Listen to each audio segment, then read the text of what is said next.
આપ સૌ જાણો છો કે આ વડોદરા શહેરનો ઐતિહાસિક વારસો બચાવવા માટે કોંગ્રેસ પાર્ટી દ્વારા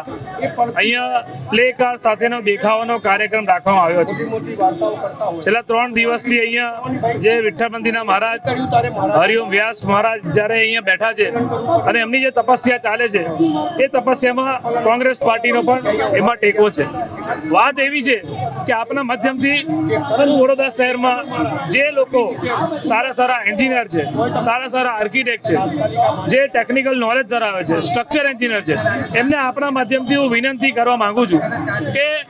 આ વડોદરા શહેરના હિતમાં અને આ ઐતિહાસિક વારસાને સાચવવા માટે આપ સૌ આગળ આવો। કારણ કે સત્તામાં બેઠેલા લોકો આમાં કોઈ જાતનું પોઝિટિવ વલણ નથી રાખતા। સત્તામાં બેઠેલા લોકો તો આપને નહીં બોલાવે, પણ અમે વિરોધ પક્ષ તરીકે અમે આપણે વિનંતી કરીએ છીએ કે તમે આવો અને આ જે ઐતિહાસિક વારસો છે એને બચાવવા માટે આપણે સૌ ભેગા થઈને આ શહેરના સાચા અર્થમાં વિકાસનું કામ કરીએ। સત્તા પક્ષે આ પહેલ કરવાની હોય, પરંતુ 30 વર્ષથી સત્તામાં છે અને આ લોકો સારા લોકોને બોલાવતા નથી, એમને આગળ રાખતા નથી, માટે આવી હાલત છે। તો આપના માધ્યમથી હું સારા જે ટેકનિકલ નોલેજ ધરાવનારા લોકો છે, એન્જિનિયર, આર્કિટેક્ટ બધા આવે અને વડોદરા શહેરમાં આપણે એક પહેલ કરીએ અને વડોદરા શહેરમાં આ જે ઐતિહાસિક વારસો જે આપણને આપેલો છે, અમે માંડવી તો બહુ જૂનું અને